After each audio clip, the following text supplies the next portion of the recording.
ఆర్యతేజ అని చిన్నగా అన్నాడు. ఇందుశేఖరుని కుమారుడే ఆర్యతేజ. వయసు 19 సంవత్సరాలు.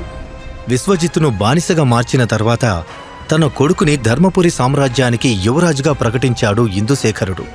కొన్ని నెలల ముందు ఆర్యతేజ తన శక్తిని పెంపొందించుకోవడానికి, సాధన మీద దృష్టి పెట్టడానికి అజ్ఞాతంలోకి వెళ్ళిపోయాడు.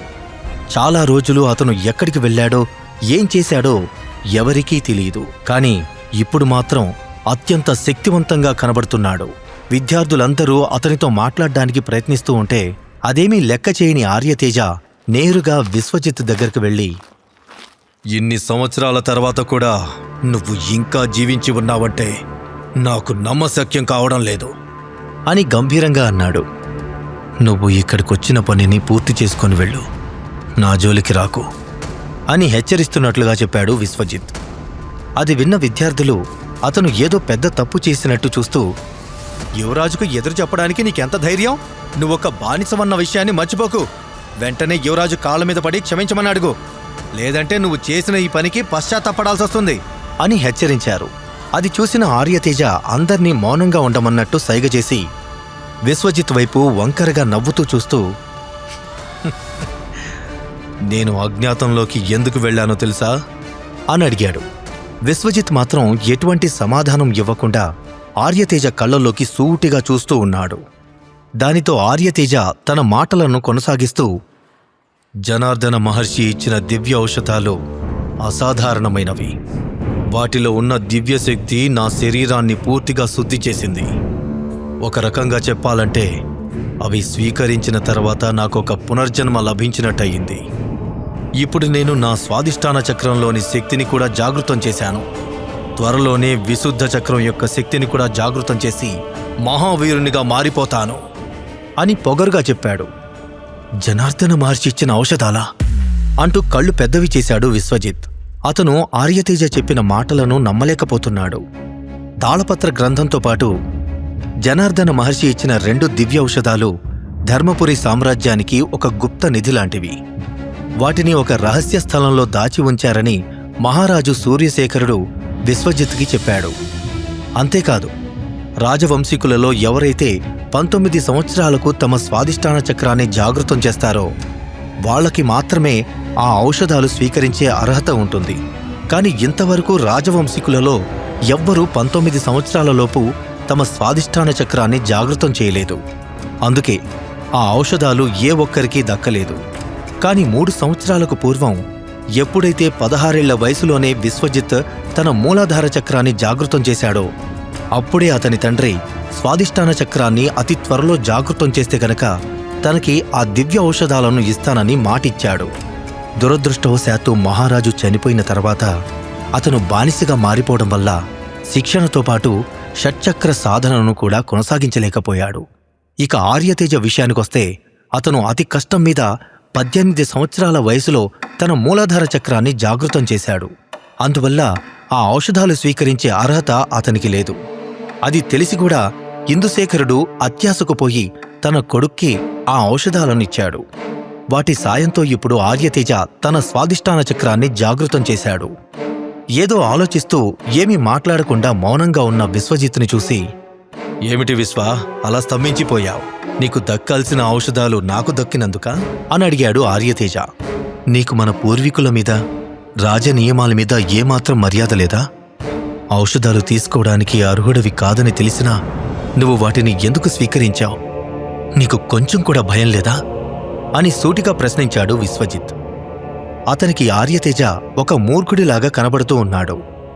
ఇక విశ్వజిత్కి ఎలాంటి సమాధానం చెప్పాలో తెలియని ఆర్యతేజ కోపంగా పిడికిలి బిగించి, నన్ను ప్రశ్నించే అర్హత నీకు లేదు. చెప్పానుగా, నేను ఇప్పుడు స్వాదిష్టాన చక్రాన్ని జాగృతం చేశాను. అతి పరాక్రమవంతమైన రాక్షసులను సైతం నేను నిమిషాల్లో చిత్తు చేయగలను. అలాంటిది నువ్వొక బానిసవి. నేను తలుచుకుంటే నిన్ను ఇప్పుడే నా కాళ్ల కింద పడేసి పురుగుని నలిపినట్టు నలిపేయగలను.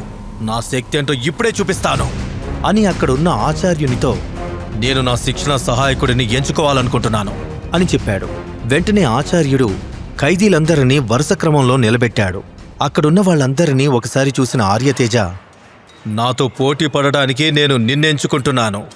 అని దాదాపు 40 సంవత్సరాల వయసున్న ఒక వ్యక్తిని ముందుకు రమ్మన్నట్టుగా వేళ్లతో సైగ చేశాడు. దాంతో ఆ వ్యక్తి అడుగులు ముందుకు వేశాడు. కాని అతని శరీరమంతా కంపించిపోతోంది. అందరూ చూస్తుండగానే పిడికిలి బిగించి సహస్రానంది ముష్టిక అంటూ ఆర్యతేజ అతని చెంపపై బలంగా కొట్టాడు. ఒక్క పిడికిలి దెబ్బకి ఆ సహాయకుడు రక్తం కక్కుకుంటూ కుప్పకూలిపోయాడు. అది చూసి అక్కడ ఉన్న ఖైదీలందరూ గజగజ వణుకుతూ ఉంటే విద్యార్థులందరూ ఆర్యతేజని పొగడ్తలతో ముంచెత్తుతున్నారు. ఆర్యతేజ తన శక్తిని ప్రదర్శించుకోవడానికి ఇదంతా చేస్తున్నాడని తెలిసిన విశ్వజిత్ మాత్రం మౌనంగా ఉండిపోయాడు. కాని రాజకుటుంబంలో రహస్య సాంకేతికతగా ఉన్న సహస్రనంది ముష్టికను ఆర్యతేజ ఎంత త్వరగా ఎలా నేర్చుకోగలిగాడో అతనికి అంతుచిక్కట్లేదు. ఆర్యతేజ చేసిన దాడికి నేలమీద పడిన ఖైదీ అతని కాళ్లు పట్టుకొని, యువరాజా, దయచేసి నాపై దాడి చేయకండి, కనికరించి వదిలేయండి అని బ్రతిమాలుతూ ఏడవడం మొదలుపెట్టాడు. కాని అతని మీద ఏమాత్రం దయచూపని ఆర్యతేజ తన 2 చేతులను జోడించి ఆ వ్యక్తి తలపై బలంగా కొట్టాడు. ఆ దెబ్బతో అతని తలలో ఉన్న ఎముకలన్నీ పెళపెళమంటూ విరిగిపోయాయి. ఆ శబ్దం శిక్షణ శిబిరం అంతా ప్రతిధ్వనించింది. అంతటితో ఆ సహాయకుడి శ్వాస కూడా ఆగిపోయింది. దాంతో చుట్టూ ఉన్న వాళ్లు మరోసారి ఆర్యతేజను పొగడ్తలతో ముంచెత్తేశారు. చుట్టుపక్కల ఉన్న రాజ్యాలలో మన యువరాజుని ఎదిరించే మగాడే లేడు అంటూ యువరాజు ఆర్యతేజకి జేజేలు కొట్టడం మొదలుపెట్టారు. అది విని ఆర్యతేజ లోలోపలే సంబరపడుతూ మరోసారి విశ్వజిత్ దగ్గరకు వెళ్లి, నువ్వేం కంగారు పడకు, నేను నిన్ను అంత త్వరగా చంపను. నా శక్తి ముందు నువ్వు ఎందుకు పనికిరావని నీకు తెలియాలి. నీకంటే నేనే గొప్పవాడినని నీ నోటితో చెప్పిస్తా అనన్నాడు. ఈ సమయంలో వీడికి సమాధానం చెప్పడం సరైనది కాదు అని మనసులో అనుకున్నాడు విశ్వజిత్. అందుకే ఆర్యతేజ ఎంత రెచ్చగొట్టినా అతను మాత్రం మౌనంగా ఉన్నాడు. దాంతో ఆర్యతేజ మరింత రెచ్చిపోతూ, మరో ముఖ్యమైన విషయం చెప్పడం మర్చిపోయాను. ప్రతిభావంతురాలు మరియు నీకు అత్యంత ప్రియమైన నీ చిట్టి చెల్లెలు విశ్వప్రియకి కూడా సప్తశక్తి ఆశ్రమంలో కష్టాలు మొదలయ్యాయట. ఆమెను అక్కడే అడవిలో బంధించారని విన్నాను అని చెప్పి క్రూరంగా నవ్వుతూ అక్కడి నుండి వెళ్ళిపోయాడు. విశ్వప్రియని బంధించారా అని నమ్మలేనట్టుగా కళ్ళు పెద్దవి చేశాడు విశ్వజిత్. అతనికొక్కసారిగా కాళ్ల కింద భూమి కంపించినట్టయింది. తనని బానిసగా మార్చారని గాని, గత 3 ఏళ్లుగా తనని చిత్రహింసలు చేస్తున్నారని గాని విశ్వజిత్ ఎప్పుడూ బాధపడలేదు. ఆఖరికి తనకి దక్కాల్సిన దివ్య ఔషధాలను ఆర్యతేజ స్వీకరించాడని తెలిసినప్పుడు కూడా విశ్వజిత్ పెద్దగా పట్టించుకోలేదు. కాని సురక్షితంగా ఉంది అనుకున్న తన చెల్లెలు ఇప్పుడు బందీఖానాలో ఉందని తెలిసి కృంగిపోయాడు. ఏదో తెలియని నిస్సహాయత అతన్ని తొలిచివేస్తూ ఉంది. విశ్వప్రియను నిజంగానే బంధించారా? విశ్వప్రియను బంధించడం వెనుక సోమశేఖరుడి హస్తముందా? లేదా ఇంకేదైనా కుట్ర జరుగుతుందా? ఆర్యతేజపై విశ్వజిత్ దాడి చేస్తాడా? విశ్వజిత్ తన చెల్లెల్ని కాపాడుకుంటాడా?